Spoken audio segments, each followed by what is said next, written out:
Welcome back on my channel commerce with me. आज इस video में मैं आपको इंटीग्रेटेड अकाउंटिंग सिस्टम समझाऊंगी। ठीक है, ये क्वेश्चन लगभग आपके एमकॉम प्रीवियस ईयर में बहुत बार आता ही है। तो इंटीग्रेटेड अकाउंटिंग सिस्टम की चैप्टर को प्लीज़ स्किप बिल्कुल मत करना, बिल्कुल मत छोड़ना, ये बहुत इंपॉर्टेंट है।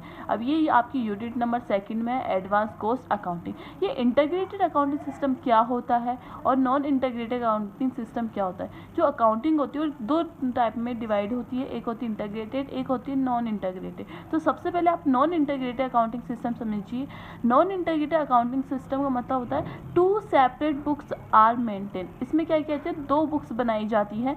ठीक है, जो पहली बुक होती है वो फाइनेंशियल बुक होती है, दूसरी बुक होती है वो कॉस्ट बुक होती है। तो फाइनेंशियल बुक कौन सी बुक होती है, ये वो बुक होती है जो फाइनेंस से रिलेटेड जितने भी ट्रांजैक्शन होते हैं जो अपन किस में करते हैं, फाइनेंस बुक में करते हैं। और जो कॉस्ट से रिलेटेड, मैन्युफैक्चरिंग से रिलेटेड जो एक्सपेंसेस होते हैं वो सारे एक्सपेंसेस अपन किस में लिखते हैं, कॉस्ट बुक में लिखते हैं। ठीक है, तो ये दो बुक्स कौन बनाती है, ये 2 बुक्स बनाते हैं नॉन इंटीग्रेटेड अकाउंटिंग में। ठीक है, तो ये फाइनेंशियल बुक बनाने का पर्पस क्या होता है कि प्रॉफिटेबिलिटी पता कर सके कंपनी की पूरी, और आपका फाइनेंशियल पोजीशन पता कर सके बिजनेस का, इसलिए अपन फाइनेंशियल बुक बनाते हैं। कॉस्ट बुक क्यों बनाते हैं, कॉस्ट को एनालाइज करने के लिए, कॉस्ट को कैसे कंट्रोल कर सकते हैं, इसके लिए बनाते हैं। पर मैम अपन इंटीग्रेटेड अकाउंटिंग सिस्टम पढ़ रहे हैं, तो आप नॉन इंटीग्रेटेड अकाउंटिंग सिस्टम क्यों बता रहे हो।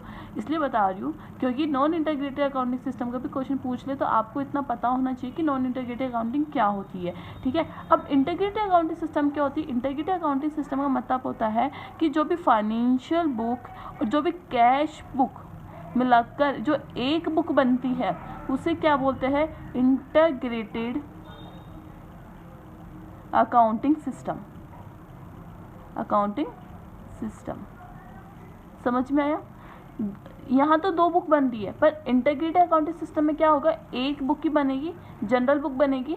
उसमें क्या होगा, फाइनेंस से रिलेटेड सारे ट्रांजेक्शन होंगे, कॉस्ट से रिलेटेड सारे ट्रांजेक्शन एक ही बुक में होंगे। पूरे फाइनेंस का भी फाइनेंस का एक ही होगा, और जो कॉस्ट के एक्सपेंसेस है वो भी एक ही बुक में होंगे। जो एक बुक में करते हैं वो होता है इंटीग्रेटेड अकाउंटिंग सिस्टम। समझ में आ गया। जहाँ 2 बुक की जगह एक बुक बनती है उसे बोलते हैं इंटीग्रेटेड अकाउंटिंग सिस्टम। अब अपन थ्योरी देखते हैं इसकी। Integrated system is a composite. Integrated system क्या है, कंपोजिट है accounting system where under the all, जहाँ क्या किया जाता है, all financial and cost transaction record किए जाते हैं in one set of book, एक ही बुक के सेट में। देखो यहाँ क्या किया जा रहा है, जो भी फाइनेंशियल और जो भी कॉस्ट अकाउंटिंग की जो भी ट्रांजेक्शन है उसे क्या किया जाता है, एक ही बुक में रिकॉर्ड किया जा रहा है इन वन सेट ऑफ बुक। उसे क्या बोलते हैं, इंटीग्रेटेड अकाउंटिंग सिस्टम बोलते हैं। दूसरा देखते हैं, it is a system of recording. ये क्या एक सिस्टम में recording both financial and cost entries in one self content ledger. ये क्या होती है कि ये एक सिस्टम होता है जिसमें क्या किया जाता है, रिकॉर्डिंग की जाती है फाइनेंशियल एंड कॉस्ट से रिलेटेड सारी एंट्रीज की in one self content ledger, एक खुद से बनाया हुआ लेजर में। उसे बोलते हैं इंटीग्रेटेड लेजर। उसे क्या बोलते हैं, इंटीग्रेटेड लेजर बोलते हैं। समझ में आ गया इंटीग्रेटेड अकाउंटिंग सिस्टम और इंटीग्रेटेड लेजर। अब कुछ फीचर्स देखते हैं इसमें इंटीग्रेटेड सिस्टम के। पहला फीचर है कि only one set of book is maintain. आपको अभी बताया कि इन 2 बुक की जगह क्या बनती है, एक बुक की बनती है for both financial and cost accounts. दोनों फाइनेंशियल एंड कॉस्ट अकाउंटिंग के लिए एक ही बुक बनती है। दूसरा है transaction which affect cost account are recorded in general ledger, कि जो भी ट्रांजेक्शन होते हैं जो कॉस्ट अकाउंट को अफेक्ट करते हैं उसे अपन जनरल लेजर में लिखते हैं। ठीक है, just as they are recorded in cost account. पहले क्या करते थे अपन, कॉस्ट अकाउंट में रिकॉर्ड करते थे, पर अब क्या करेंगे, जनरल लेजर अकाउंट में रिकॉर्ड करेंगे ट्रांजैक्शन को। इसी तरीके से अगर जो ट्रांजैक्शन फाइनेंशियल अकाउंट से रिलेटेड होंगे उसे रिकॉर्ड अपन जनरल लेजर में ही करेंगे। पहले किस में करते थे, फाइनेंशियल अकाउंट में करते थे। समझ में आया, दोबारा समझाती हूँ। जो भी ट्रांजैक्शन होते हैं कॉस्ट अकाउंट से रिलेटेड वो पहले अपन किस में लिखते थे, कॉस्ट अकाउंट में लिखते थे।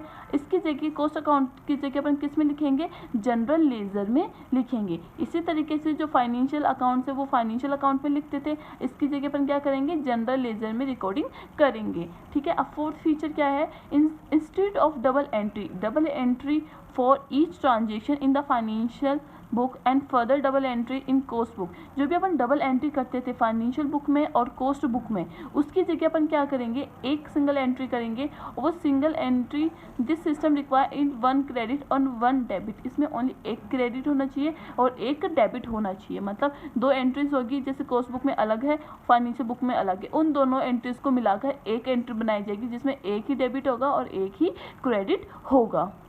एडवांटेजेस देखते हैं कि इंटीग्रेटेड अकाउंटिंग सिस्टम से क्या फ़ायदा होता है। पहला होता है नो डुप्लीकेशन, कोई डुप्लीकेशन नहीं होती है, कोई डुप्लीकेशन नहीं होती। दूसरा है इकोनॉमिक एंड एफिशिएंसी, इसमें क्या होता है, कम प्राइस लगती है और एफिशिएंटली वो बन भी जाती है, कोई ज़्यादा कॉस्ट नहीं आती है। थर्ड है आपका no reconciliation needed. No reconciliation का मतलब रीचेकिंग, कि आपको चेकिंग करने की ज़रूरत नहीं पड़ती। क्यों नहीं पड़ती, क्योंकि अपन 2 बुक नहीं बना रहे, एक ही बुक बना रहे, तो एक बुक में अगर गलती भी हो जाए तो उसमें टाइम कंज्यूम नहीं होगा, तो वैसे कंसिलेशन की ज़रूरत ही नहीं पड़ती है।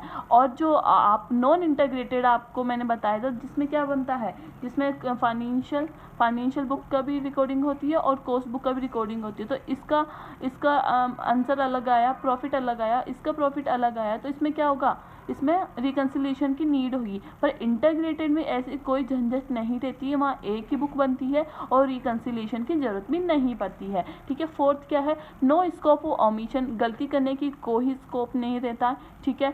फिफ्थ है better coordination between financial and cost accounting staff. अब देखो, जो इंटीग्रेटेड अकाउंटिंग सिस्टम की वजह से जो कोऑर्डिनेशन है फाइनेंशियल और कॉस्ट अकाउंटिंग स्टाफ में, वो दोनों बेटर रहते हैं, अच्छा उनके बीच में कोऑर्डिनेशन होता है। क्योंकि एक बुक बनानी है, उसी में क्या आएगा, फाइनेंशियल और कॉस्ट से रिलेटेड सारे ट्रांजेक्शन आएंगे। तो ये सारे ट्रांजेक्शन कैसे पॉसिबल है कि आपका क्या हो, कोऑर्डिनेशन हो इन दोनों के बीच में, दोनों के स्टाफ के बीच में कोऑर्डिनेशन होगा, तभी आप इजीली बना पाओगे। ठीक है। सिक्स्थ है no delay in obtaining information. अब आपके पास एक बुक होगी तो आपको डिले नहीं होगा इन्फॉर्मेशन लेने में। अगर 2 बुक होगी तो पहले फाइनेंस से रिलेटेड फाइनेंस में देखेंगे, फिर कॉस्ट का होगा तो कॉस्ट में देखेंगे, तो उसमें टाइम कंज्यूम होता है और डिले हो जाती है इन्फॉर्मेशन। और इसमें क्या होगा कि आपको कोई डिले नहीं होगा। ठीक है, क्योंकि इसमें एक ही बुक बनती है, बेटर रिजल्ट मिलते हैं आपको। और prerequisites of integrated accounting system, prerequisites मतलब क्या क्या रिक्वायरमेंट है इंटीग्रेटेड अकाउंटिंग सिस्टम को बनाने के लिए। पहला है determine the degree of integration. आपको ये पता करना होगा कि आपको किस टाइप का इंटीग्रेशन चाहिए, क्योंकि कई कंपनीज होती है जो पार्टली इंटीग्रेशन करती है और कई होती है जो फुल्ली इंटीग्रेशन करती है। पार्टी इंटीग्रेशन क्या होती है, पार्टी इंटीग्रेशन वो होती है जिसमें आप इंटीग्रेशन वाला कॉन्सेप्ट कहाँ तक यूज में ले रहे हो, ओनली प्राइम कॉस्ट तक और फैक्ट्री कॉस्ट तक यूज में ले रहे हो, उसके बाद आप इस मेथड को यूज में नहीं ले रहे हो। इसके बाद आप क्या कर रहे हो, नॉन इंटीग्रेशन कर रहे हो, तो वो पार्टली इंटीग्रेशन हो गया। और फुल्ली इंटीग्रेशन मतलब आप जहाँ से प्राइम कॉस्ट स्टार्ट होती है, मैन्युफैक्चरिंग स्टार्ट होती है, जहाँ तक सेल हो रही है, वहाँ तक ओनली इंटीग्रेशन ही आप यूज़ में ले रहे हो, तो वो फुल्ली इंटीग्रेशन होती है। तो आपको ये पता करना पड़ेगा अकॉर्डिंग टू द ऑर्गेनाइजेशन कि कौन सा इंटीग्रेशन आपको बेस्ट है। ठीक है। सेकंड है आपका accumulate accounting data in separate subsidiary laser, कि जो भी डेटा है उसे क्या करना, अलग अलग सब्सिडरी लेजर्स में डिवाइड करना, सेपरेट सब्सिडरी लेजर बनाना। तो देखो, classified data in separate subsidiary laser. पहला जैसे सेल्स लेजर है, तो सेल्स लेजर में क्या आएगा, सारे ट्रेड डेटर्स आएंगे। परचेज लेजर होगा, उसमें सारे क्या आएगा, ऑल ट्रेड क्रेडिटर्स आएंगे। स्टोर्स, मटेरियल एंड स्टोर्स के सारे आइटम्स आएंगे। स्टॉक लेजर में क्या आएगा, फिनिश गुड्स के सारे आइटम्स आएंगे। तो आपको क्या करना है, आपको लेजर बनाना है, सब्सिडरी लेजर बनाना है। ठीक है, समझ में आ गया सब्सिडरी लेजर।